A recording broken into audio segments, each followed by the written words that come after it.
Well, thanks everyone for coming along today. This is the second of our seminar series that the Mentoring Programme Committee has put on.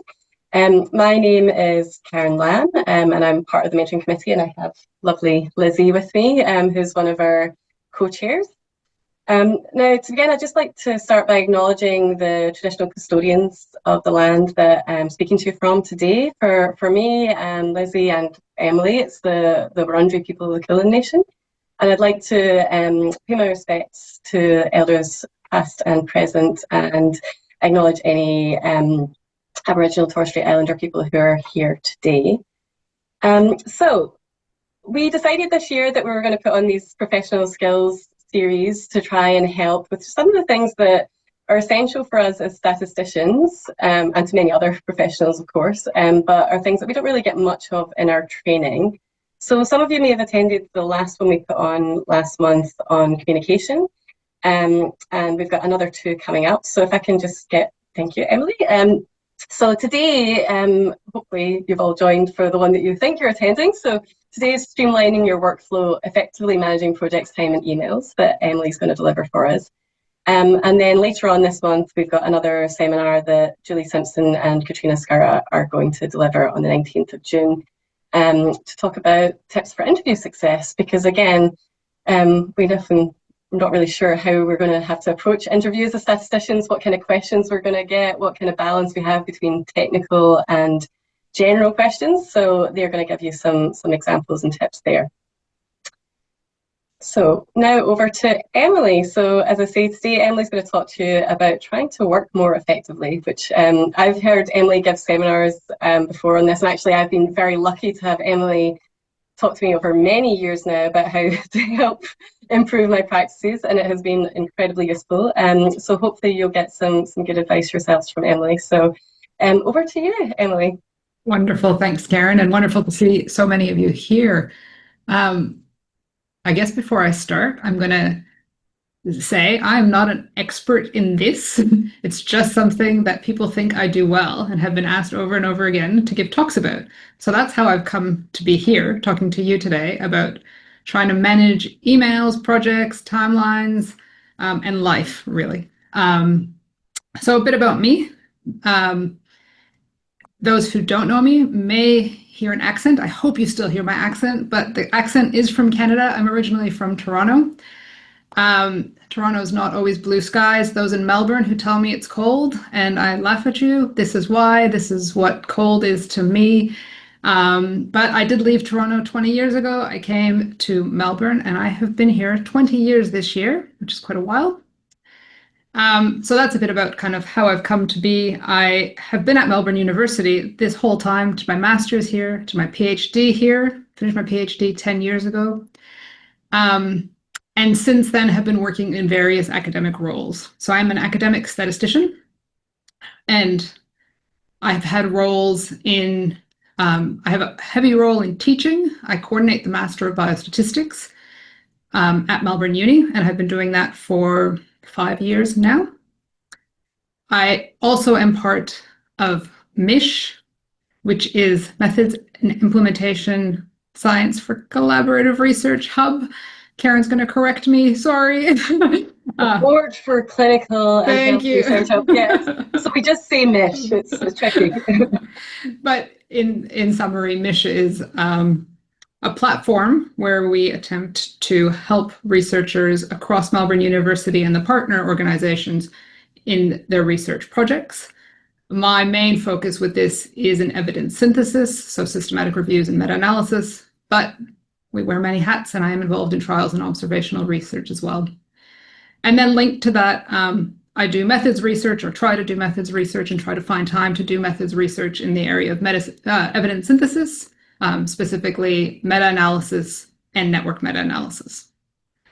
I guess a bit about from my PhD to here, that's my current job, and in between that time, a lot of what I'm going to present today are tips and things that I've developed over time to help manage my workload. And a lot came about when I was the clinical biostatistician at Western Health. So Western Health, for those of you not in Victoria, is a health facility. It covers three hospitals in the western suburbs of Victoria. I worked there for a couple of years as the only clinical biostatistician. So I was in high demand. Everyone who was doing research there wanted to talk to me and wanted me to help them with their research. So it was an exciting position, but it also meant I had to manage timelines, deadlines, personalities, and figure out kind of workflows that would work for me to make sure that I was getting work done, but also that I wasn't working like, every 5 days a week when I was there 2 days a week. So I'm not going to give you, I'm going to share with you a lot of tips that work for me. When I first started talking about this and giving kind of talks about it, I went down the Google pathway. If I did it now, it'd probably be an AI pathway. That's for a different talk. But if you Google time management, you get lots of hits. And so you can spend hours. I did not do that because that was not going to be a good use of my time. But what I figured out is it's about finding what works best for you and then sticking with it. You can change and adapt over time, but it's about thinking about how you work. And I'll cover this a bit during the next hour. And putting in place things that work for you to help you work effectively.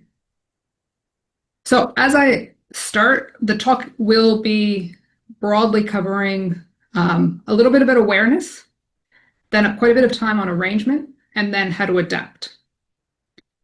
At the end of each of these sections, I'll pause and see if there are questions.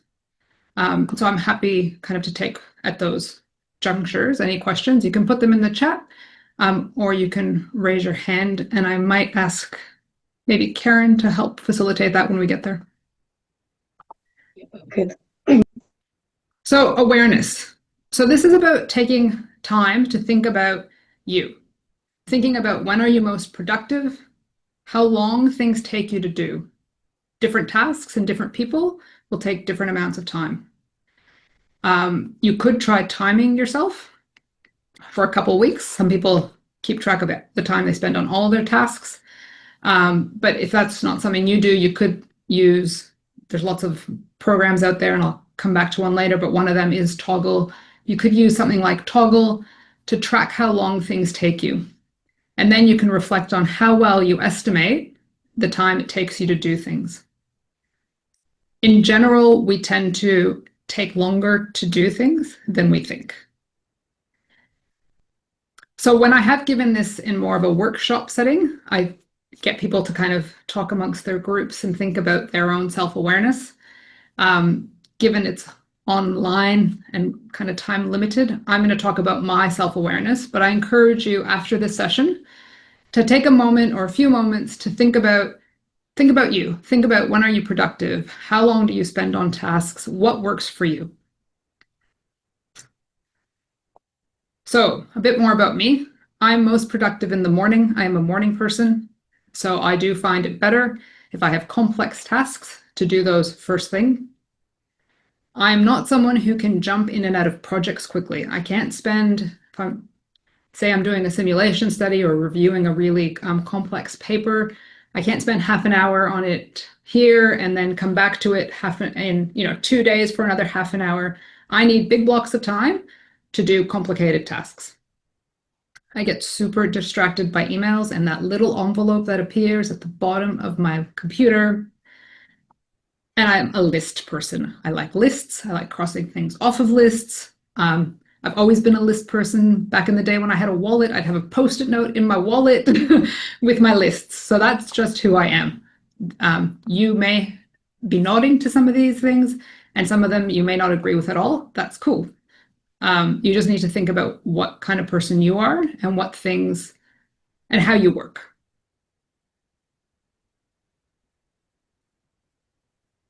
So I'm happy to pause here and see if there's any questions. I haven't gone to any of the meaty bits, but if anyone has a question, I'm happy to take it.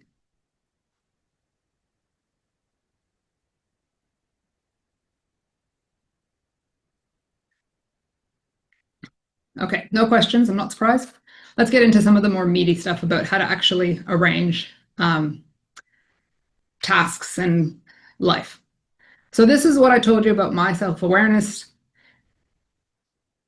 So what do I do to kind of work with the person that I am? So I'm productive in the morning and I need big blocks of time. So I will go into my calendar and I will block out time and focus on larger tasks in the morning. I get easily distracted by emails, so I do try to switch my emails off, completely turn Outlook off. So giving this talk, Outlook is closed. So I'm not getting little notifications from emails and then looking at them and getting distracted by them. I like lists.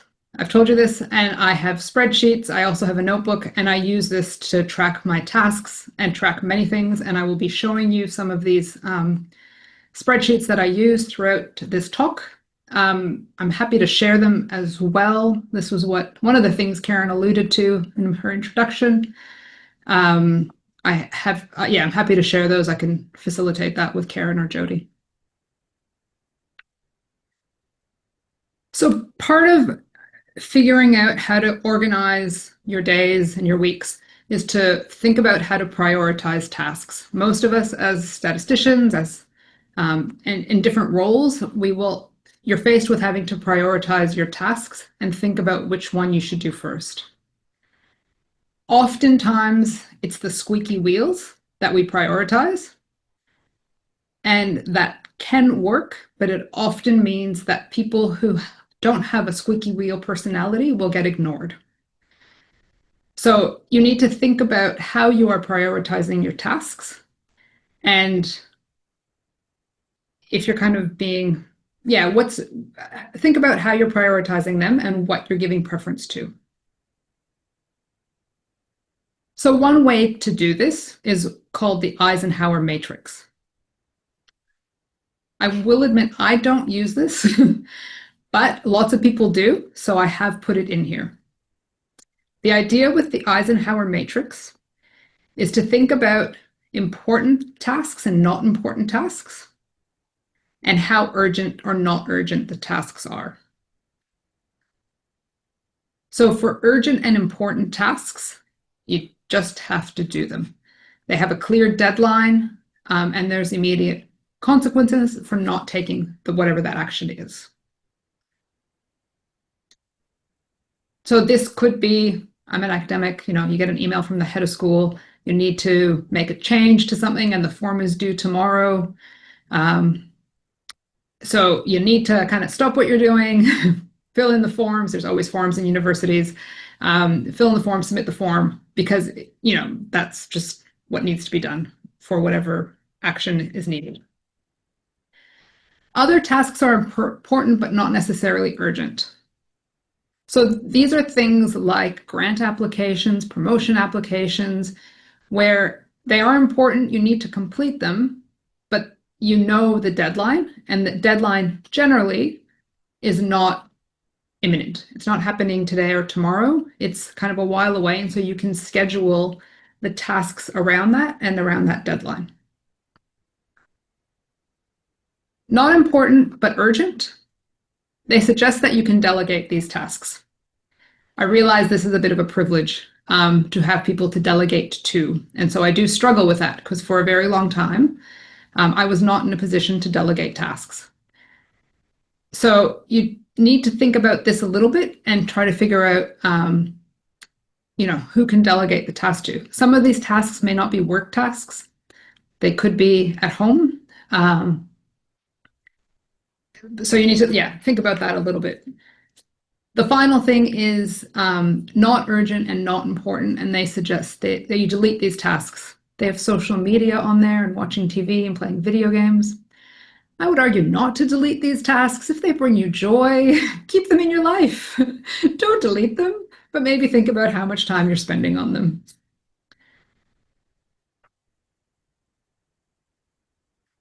So once you can kind of figure out the priorities around tasks, you can start to think about how to arrange and organize your time and projects. So one of the things I strongly suggest is actually putting time aside to organize yourself. That could be at the start of a job. It could be at the start of your week or a fortnight. I know some of my colleagues prefer to work in kind of looking at their time in 2-week blocks instead of 1-week blocks. It could be, I would suggest, kind of every day. Spend 5 minutes at the start of your day thinking about your day, and at the start of a new project, organizing yourself for that project. So I do that by using lists and an Excel document, to be specific. And I will go through that in a moment.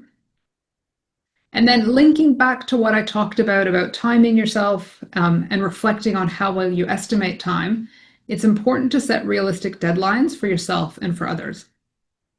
It can be quite frustrating. I'm hardly perfect, and people, do wait for me, but being able to communicate with someone that you're going to take 2 weeks to do something and getting it back to them in 2 weeks is better than saying you're going to get it back to them tomorrow and then taking the 2 weeks. So being realistic and honest with deadlines for yourself and for others is really helpful. And then thinking about the awareness that I started with, block out time in your day. So when I worked at Western Health, when I first started, I hadn't really thought about my 2 days there. So people would email me and say, could I meet with you? I'd say, sure. And I'd let them tell me what time, and I'd put that in. And then someone else would email, and they would give me a time that they wanted to meet, and I'd put that in. And then I'd find my days were kind of littered with lots of meetings, no time to get really anything done. And then I had this backlog of work, and I couldn't give people realistic deadlines because I hadn't set aside any time to do the work. So I changed my working habits. And what I would do is I worked in essentially 2-week blocks, which equated to 4 days of work there. The first person who asked for a meeting, say I had, next week was free, if they wanted a morning meeting, I would then block out the afternoon and say, in the afternoon I'm doing work. Anyone else who wants a meeting on that Wednesday can have one of the other morning meeting slots. And so that's how I made sure I balanced meetings and getting work done. I was in a fortunate position in that role that they needed me as statisticians. That's often the position we're in. People need us. And so you can kind of use that to work with your life and making sure you're not kind of going from meeting to meeting to meeting and getting nothing done. And so that links to the next point about blocking out time for work. And that again feeds back to when are you productive? So if you know that, you prefer to have meetings in the morning and spend time doing work in the afternoon, try to organize your meetings in the morning. This will depend on your where you work or kind of the structure of your organization, or potentially if you're working part-time, you may be kind of fixed. So you have to work around some of those limits, but to the best of your ability, try to think about your awareness and set your schedule up to reflect that. Switch off emails. So this I put in several years ago. I was at a leadership course, and the former dean of the Faculty of Medicine here at Melbourne Uni was speaking, and he said, so this is the dean of the faculty, said that he only has his emails come through 3 times a day, at 8 a.m., around lunchtime, and at the end of the day at 4 o'clock. The rest of the time, emails can only come through from certain people, his EA, and I think the associate deans. But the rest of the time, he didn't get distracted by emails. If there was an emergency, people knew to call him.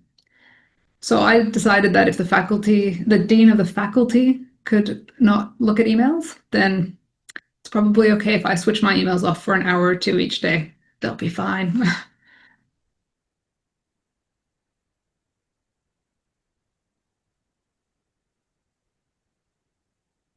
So I promised you Excel.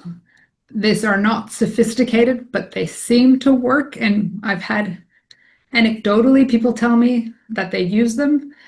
So I keep sharing them. If you're not a lists person, you're not an Excel person, this isn't for you, that's fine. But this is what I set up several years ago now. It's pretty basic, but it's an Excel spreadsheet. We have projects We have tasks for each project. The date asked is when I receive a request. So this is just to help me keep track of like how long that person is waiting, or, you know, get an idea of when people are asking me for things. This date to work on it, I will come back to this, but I use this with my calendar. So I will put in here which day I'm planning on working on whatever the task is. So to fill this in, I look at my calendar and then set that date. The deadline, sometimes, as I said, things have hard deadlines and you have to stick to them. So it's good to know and put that in there. Whether or not it's completed and any additional comments. So this is obviously generic and not specific, but we've got different, you could have different projects or one project, the tasks that belong to that project or projects, when it was asked, the date that I'm planning to work on it, the deadline, and whether or not it's completed. So what I did with this spreadsheet to set it up, it's conditional formatting, so that when I open the spreadsheet at the start of the day, any tasks that I've said I will work on today are highlighted in green. So the idea behind this is that I can use the spreadsheet at the start of my day to organize my day. So I open it, this morning, and my 2 or 3 tasks, or maybe more, that come up for the day are highlighted, and I can go straight to those tasks. If a task is due quite far in the future, so sometimes people will tell me about things but they're not due for a while, I'll still put them on the list, but they will go in this kind of light blue. So I keep them in mind, but I don't have to kind of worry about them or keep them at the front of my brain right now. When a task is completed, the completed box switches to yes, and I have it so it goes to light gray. But what I additionally do is I filter on the completed, and so I can kind of keep current tasks in my view for the spreadsheet. But for those of us who have to do performance reviews, this can also be super helpful, because at the end of the year, you can select all your tasks and actually quite easily fill in the performance review to say which tasks you've done for the whole year. It can also be a really kind of nice reminder of how much work you've actually completed over the past year. And then finally, if a deadline has passed, it used to, what I say, yell at you in red, and now it's actually orange, because not everyone likes red. But the idea is that you can be alerted to the fact that you've missed a deadline. And that shows the filtering. And then, as I said, this is conditional formatting. So I'm happy to share these spreadsheets, but this also just shows you just go in and you manage rules. So you can change the rules, you can change colors, and make it so it suits your workflow. So I did say, so back to this date to work on it column. So what I do, this is a screenshot of my calendar for this week. It's not to show you the number of meetings in my life. It's just to show you that what I did. So in my spreadsheet, I put SSA talk, develop slides, and I had set time aside on Tuesday morning to work on that. And then I had in my calendar that the talk was actually today. So when I came into work on Tuesday, I knew that I was coming in and I was going to be working on these slides. And then I knew when that talk was going to be. So there's no point in putting a date to work on something in the spreadsheet if it's not actually free in your calendar.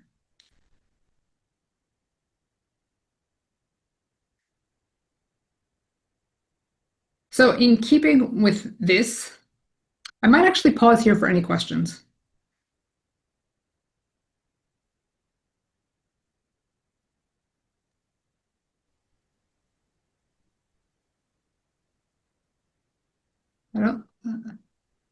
There's a comment from Christy in the supporting your love of lists. Yes, which I love. I have to say, sorry, yeah, go Karen. I was going to say, I still use Emily's spreadsheet. Lizzie and I were just laughing at it there because mine is the angry reds. I keep the angry reds because I'm like, I do need to do it. It's going to happen at some point. So admittedly, it was feedback from Karen saying, "Oh, the red is a bit much," but I've changed it to orange. but I'm so not quite funny that changing it. Christy also mentions Microsoft To Do because it's integrated with Outlook. So that is, I have heard people use this in the past. I'm probably just showing my age, to be honest. It's probably been around for a while. But there's lots of other kind of ways to integrate these workflows with your calendar. Yeah. Can I just so that's add another that option. one of the reasons, as Emily says, everyone likes how they like to work. And one of the reasons I quite like using Emily's Excel spreadsheet, even though it's in a different format, is because sometimes, like, I'm a note taker in handwriting, and sometimes I don't want the distraction of my emails being open, including my Outlook calendar or anything like that. So I like that the Excel thing stands separately. Now, that might work for some people and not others. So some people obviously might have a preference to have everything all together. But I quite like that I can just have the Excel open and say, right, this is what I'm going to do today, and I don't need to be in the whole Outlook system. So that's why it was very helpful for me. Yes. If I And could the jump reason, in. Sorry.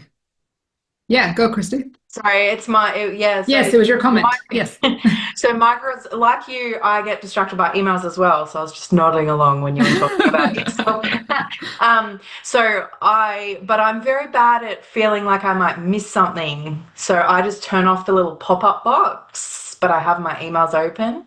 But I have Microsoft To Do, but I'm also a writer. So I've also got my like to do for the day. So the to-do list is like everything that I need to do, and I open it and I sort out what I'm going to do for the next fortnight or so, and then I close it. It's a bit overwhelming. Yes. Yes. And then I just look at my nice neat page in front of me and I skip to the next day with a blank page. So that's how I like to work. But I'm not sure it's the most effective way. I do something very similar. So I am also someone who likes to write. Part of the reason why I started Excel is so when I was at Western, I went to the hospital, but I was also 3 days at the university. And one day I got there and my trusty notepad did not come with me and I was completely lost. I was like, I don't know. And so I was like, well, this is not effective. I need something electronic. But I do like lists and I do write down what I'm going to do for the day because I do like that feeling of crossing things off. But again, yeah, it's very much about your personality and what works for you. So I also strongly suggest that you have a place for everything and you keep track of things. So as you saw, I use my calendar. People who work with me know my calendar is up to date. And like, so people can look at it and put in meetings. But what I do is I do block time out. So I will like Fridays blocked out to try to get some research done. The optimal word is try. And so someone from Melbourne Uni can't just go in and start booking kind of all these times. So I have found that if you leave your calendar too free, then people will fill it. This obviously depends on how people work and your organization, but that's what I have found. So I do block things out so that things can get done. The other thing that I had done for a while but have stopped is if you use Outlook, you can actually set your meetings to say go for 50 minutes and then end at 50 minutes. And then use those last, say, 10 minutes to take notes from your meeting or send the updated email to whoever was in the meeting. And so then you have track of what's happened. Again, electronic, so you don't forget your notebook at home. So that can be really helpful.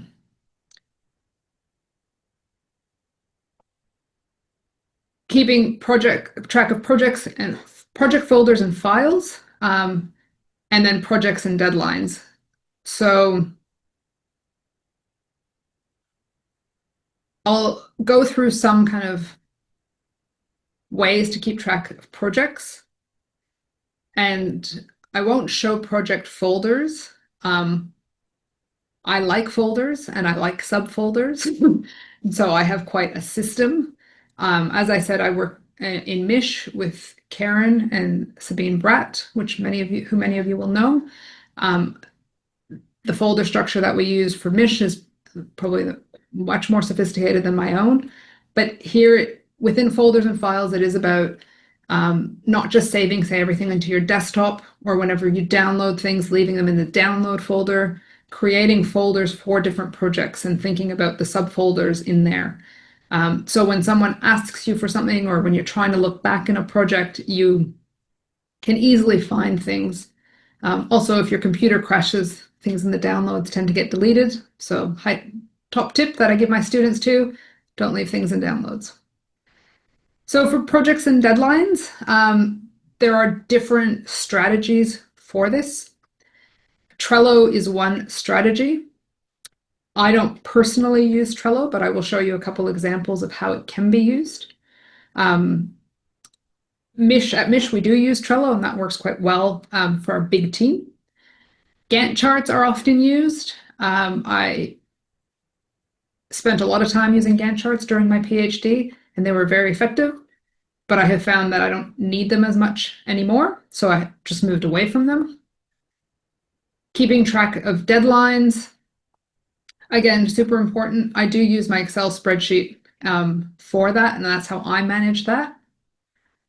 And then keeping track of time spent on projects. So one way to do that is Toggle, which is quite a good software in that, you know, you can just have it in your, I think it comes up in like kind of your Outlook bar, and you can, not Outlook, but Explorer, sorry, and you can start it and stop it and assign projects to it. It is quite helpful also when you're thinking about your awareness, to give you an idea of how much time you spend on things.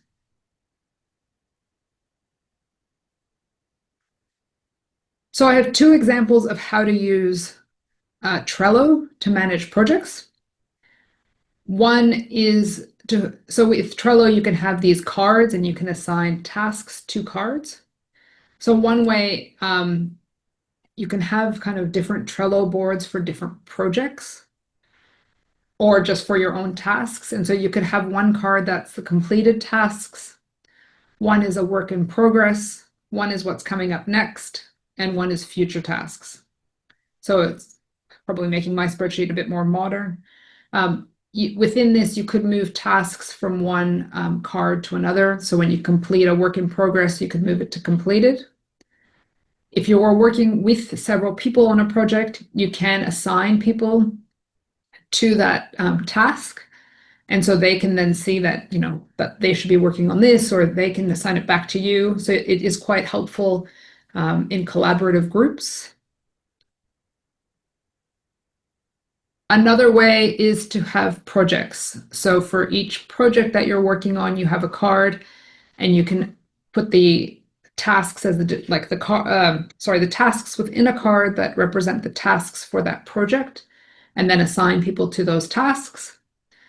Again, it's about finding something that works for you. It depends on, you know, are you working by yourself, with a big group, with a small group? What do other people like? When I gave this talk several years ago, someone told me that they use this to keep track of their online shopping. So the orders they make and when they've arrived and what they're waiting for. So that's another way you could use it. Me and my Excel, but I just have an Excel spreadsheet. And so what I do is I list the projects that I'm on. If a team member is working with me on that project, their name will go here. Because I do work in Mission, we have kind of several projects. Some of the projects I need to kind of keep track of, say if I'm supervising a team member, but they're not working on a project with me. So that's why I've got this column for senior team member. The collaborator, that's who I'm working with. So the clinician that I'm working with. So who is the person that's leading kind of the content part?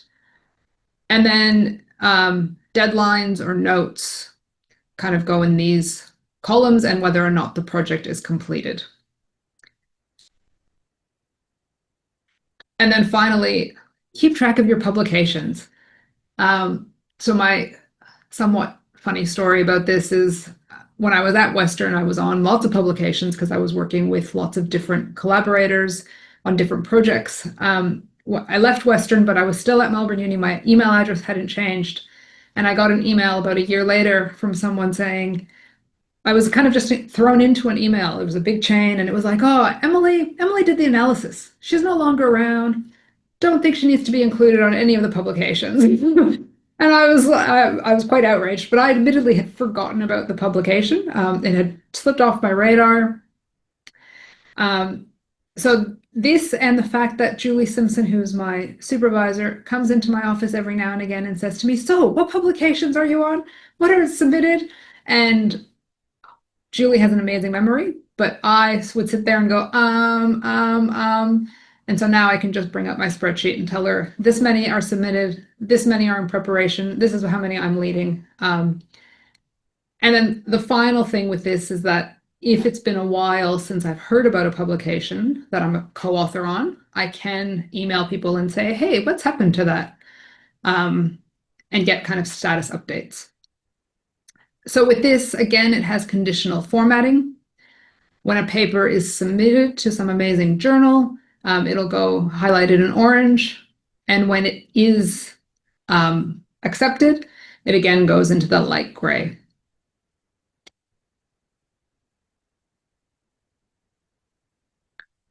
So the last bit for this is about emails and email requests and how to keep track of them. So I don't do this particularly well, but I know others who do, and it's about setting aside time to check your emails. So if you are switching off your emails, so I'm quite good, if I'm working on a big project, I switch my emails off, and then when I open it, I spend time checking it. But I know some of my colleagues will actually say, set aside, 15 minutes or half an hour, whatever they need at the start of the day and then the middle of the day to actually work, go sort through their emails. So that's something that I probably should implement a bit better. But it's worth thinking about how you do that and what time you put aside to that. Something I do is add flags to my emails. So when I get an email with a link for Zoom for something that I'm attending in 3 weeks, I will actually put a custom flag for the date of that talk so that the email comes back up and reminds me, here's the link for the talk that you're attending in 15 minutes.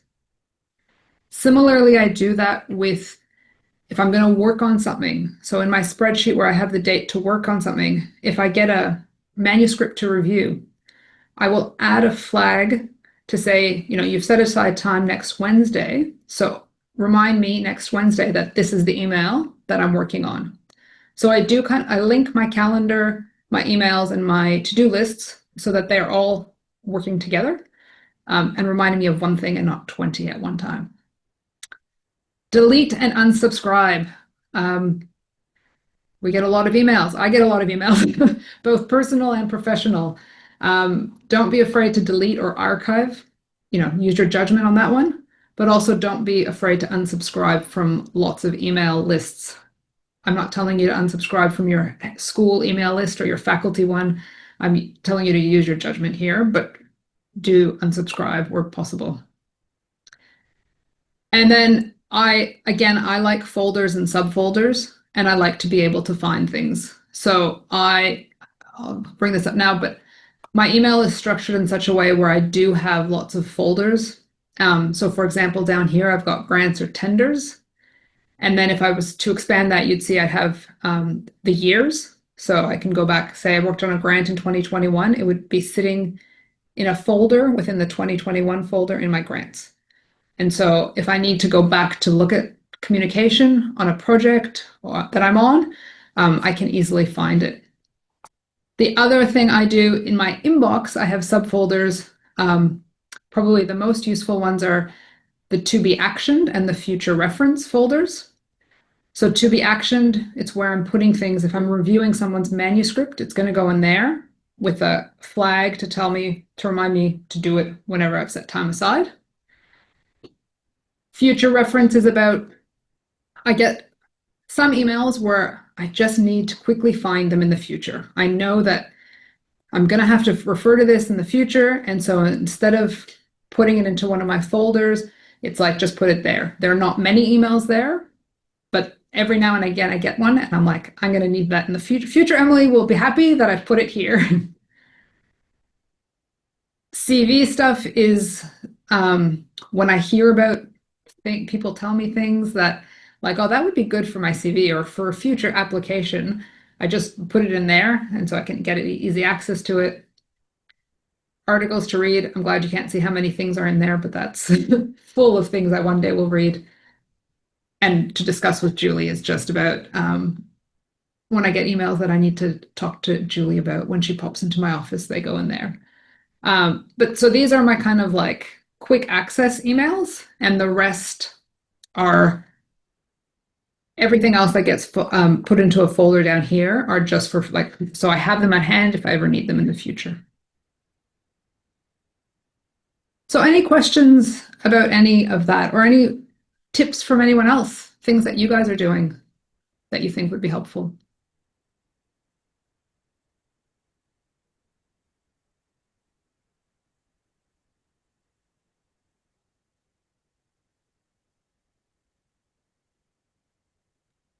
So, Emily, just out of curiosity, are you working towards like inbox zero in your main inbox? I am, which is Yeah. not what everyone does. Yeah. But so the way I work with my inbox is if something's gonna be like, I need to look at it like, today, it stays there. And then like the future projects go into that to be actioned, because I've got time set aside. But yeah, in an ideal world, which I've not found, my inbox would not have things in it. Yeah. So that is different working systems. Yeah. Yeah. I used to try to get there and I never could maintain it. Yeah. So I just gave up. And first thing that I do every day, I write down how many emails are in my inbox and how many things are on my to-do list. And then I try and get them slightly lower. Yeah. I love it. Just get less than what you started with. Yeah. That's great. Yeah. Yeah. So I would love to get to inbox zero, but I don't think that's ever going to happen until maybe I start a new job. But even then, I think you take stuff with you. So yes. Yeah, and I know like one of my friends, their approach is zero unread emails. So they leave things read until they've kind of had time to read it and like digest what they're going to do with it. And so they always tell me like, oh, I've got like zero in my inbox. And I'm like, no, you don't. There's, yeah, so people have different styles. I'm also not someone like, I can't just leave things in my inbox. So I can't just I've worked with other people who like, if you look at their email, it's like, 5,000 emails. And that doesn't work for me. That gives me unnecessary stress. And I also then can't keep track of, what was I supposed to do and what was I not supposed to do. So yeah, it does go back to like, how do you work, what works for you? And, if that works for you to like be able to keep track of things, great.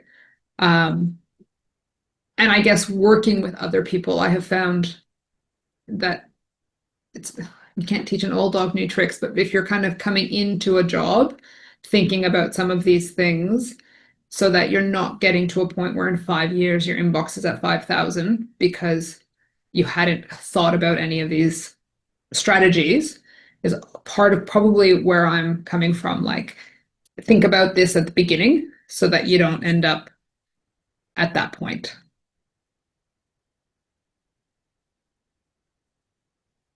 Thanks, Christy. That's helpful. Anybody else? Any thoughts?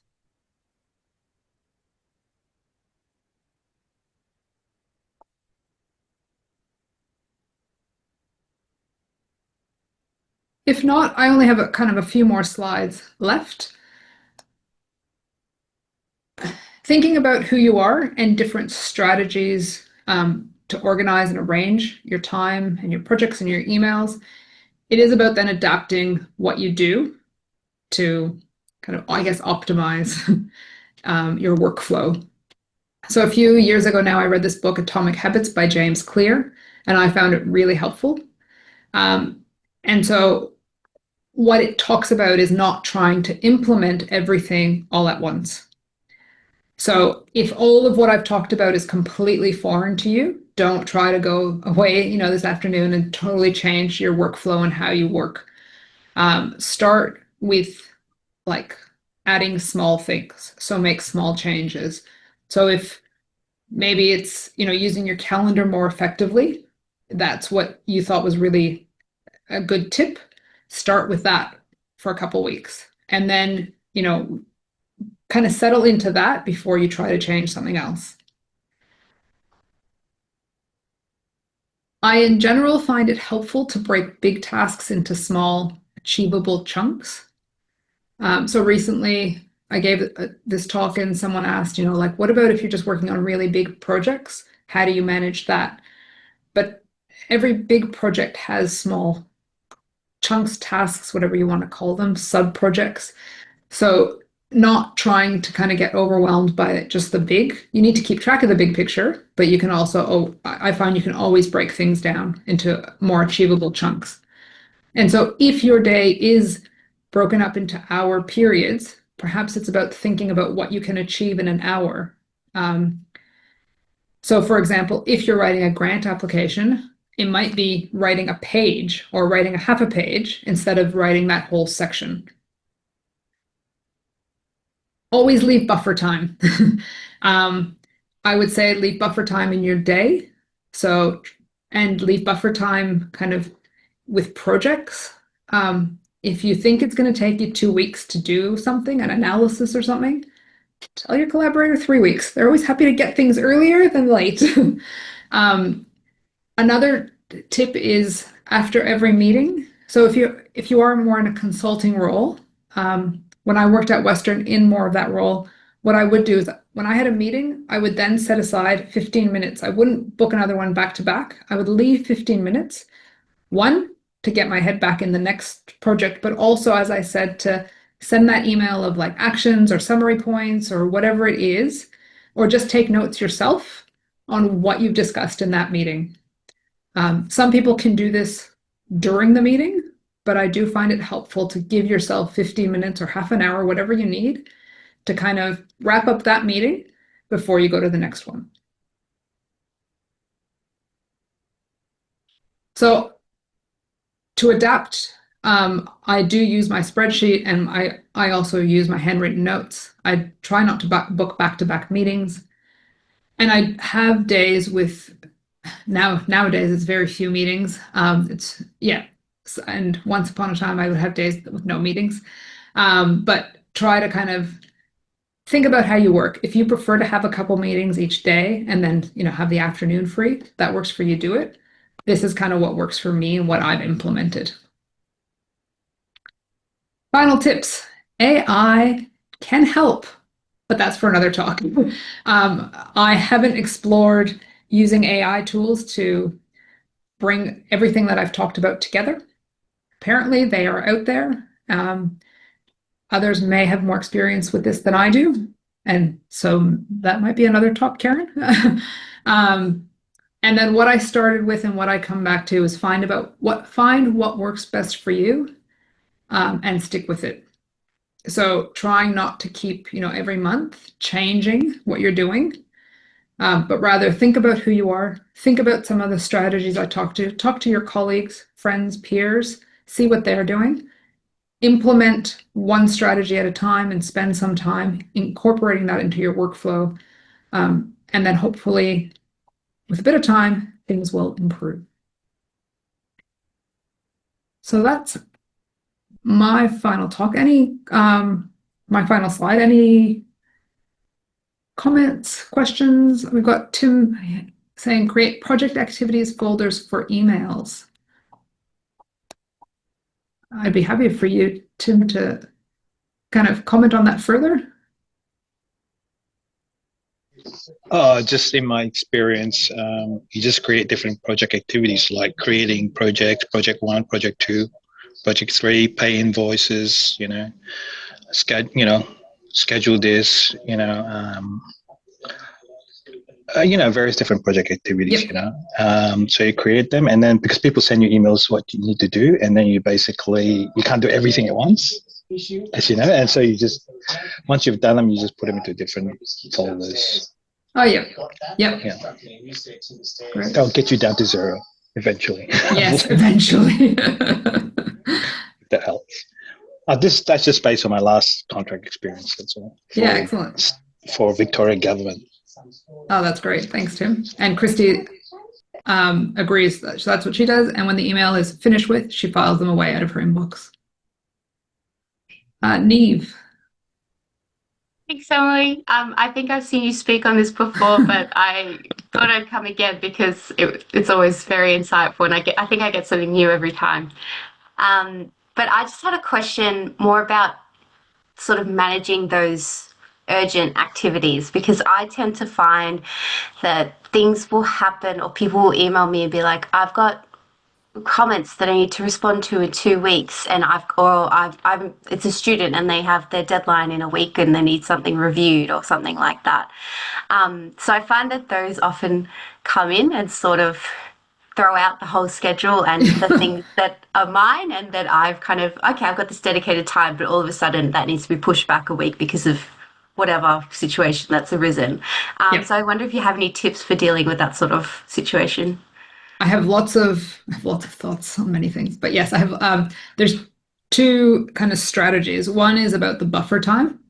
So leaving some buffer time in your week, if you know that you're generally getting these kind of urgent things, leave buffer, so leave some buffer time. So if you're finding that, people, when they do come to you, there's like a 2-week turnaround or like a 1 week turnaround. So maybe leave 3 hours on a Wednesday. And that way, like at worst, you don't have an urgent request and you can work on something else that you'd planned for tomorrow. And at best, someone does email you and you can say, oh, I'll get to this on Wednesday. The other, this is more of maybe more communication that Karen talks about, managing urgent requests. So when I worked at Western Health, I was in a kind of a fortunate position that people weren't paying me directly for my time. And so that is different to when people are paying you directly to work on a project, and there's a different expectation. So I realize that like different workplaces and like how you're funded and things like that will affect this differently. So I think if you always have to respond to urgent requests, my suggestion is to incorporate buffer time or time for those in your week or your fortnight. If you are in a position where you need to, it's about managing these urgent requests, then I think, so what I did when I was at Western is the first time you kind of say, okay, I'll do it, but, and then look out for repeat offenders. So if it was the same person always coming to me with, oh my gosh, my abstract's to do tomorrow at midnight, can you do this analysis? And that was always the case when, abstract deadlines are never urgent. So like managing what is actually urgent and getting them to appreciate that that's less about your workflow and more that kind of managing personalities and how they work. And again, it depends on how much you need, I guess, the business or how much, like, if you're paid to work with these people and you have no choice, then I think it's about incorporating it into your work week. So those are my kind of 2 main thoughts about that. Thank you. Yeah, I think definitely I should schedule in more buffer time because my schedule is very ambitious and sort of like planned out to the minute. So maybe incorporating some more buffer time will help me deal with that a little bit better. But you're right. I think when I have pushed back and established more firm boundaries, it's definitely helped. Those people will definitely come back and give me a little bit more time next time. So yeah, I do find, both sides. Yeah. And I have also done I can do that, but not right now. I do find that some people come to you and maybe they're getting on a flight. So they have this deadline that they want something done because it suits them. And so when you do push back, I don't mean be rude or anything, but push back and say, oh, like, I don't, I could get to that, but it won't be till next week. So is this, how urgent is the deadline? And I always keep in the back of my head, like in general, no one's dying on my clock. Because if I don't get you something tomorrow or today in the hour that you want it, I'm not a hospital physician. I'm not an emergency care physician. So generally the deadlines are kind of imposed, and the ones that we have, I'm saying generally, this isn't always, but the ones that we have are ones that we can manage. And so it is about kind of forming those relationships with the people you work with and that mutual respect of how people work. But you can't, it's tricky, in short. Thanks, Emily. I appreciate it. Any other comments, questions? Yeah, well, I was just sort of reflecting when you were talking about the email thing and managing those and some of the things I do. If I've got some particularly problematic collaborators that I know would eat up my whole day by back and forth email, but who are quite reluctant to have a meeting, which would obviously resolve it, I sometimes, within reason, will just schedule the email to go out at the end of the day because I want them to have received a response from me that day. I don't want it to be the only thing that I'm doing that day. Now, that can work out against you at times, though, if there's lots of people in the chain and you're not the only person that might be doing something, because then your email might come in that doesn't follow the thread. But often there's a point where it's like, oh, we can't move forward on this without Karen's input. But it really didn't need to be done that urgently. But I did want to respond that day and I didn't want to forget about it. So I'll just schedule it to go out at the end of the day and then I'll move on with my life. Yes. And scheduling emails is also a way, because the problem with emails is you send one and you get 5 back sometimes. And so going back to kind of Christy's thought process, which is like trying to get fewer than what you started with, sometimes I find that I can get my emails down and then all of a sudden, the emails I send get all these responses. And so my emails go back up. So managing emails is difficult, but doing scheduled sends, as long as you're not scheduling something to send after 20 people have responded and you've missed everything.